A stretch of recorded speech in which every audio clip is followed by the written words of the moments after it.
कोल्हापूरच्या मातीत घडलेली कथा आणि स्थानिक कलाकारांच्या अभिनयाने साकारलेला गाभ चित्रपट राज्य पातळीवर झळकलाय।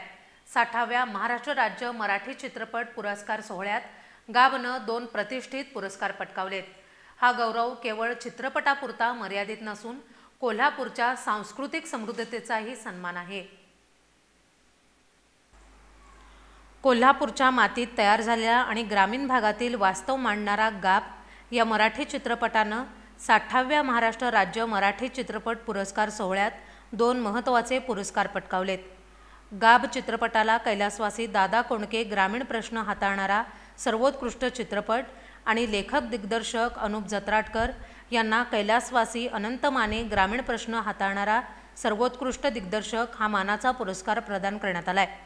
मुंबईच्या वरळी इथं दिमाखात पार पडलेल्या या सोहळ्यात ज्येष्ठ दिग्दर्शक डॉक्टर जब्बार पटेल यांच्या हस्ते अनुप जत्राटकर आणि प्रसिद्ध दिग्दर्शक आशुतोष गोवारीकर यांच्या हस्ते निर्माते मंगेश गोटुरे यांना हे पुरस्कार देऊन गौरवण्यात आले।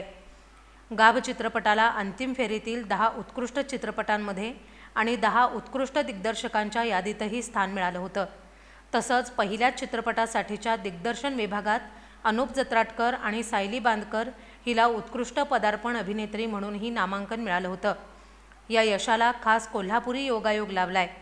कैलासवासी अनंत माने, आशुतोष गोवारीकर आणि मंगेश गोटुरे हे तिघेही कोल्हापूरचे असल्यामुळं या सोहळ्यात एक वेगळीच भावनिक नाळ जुळली होती।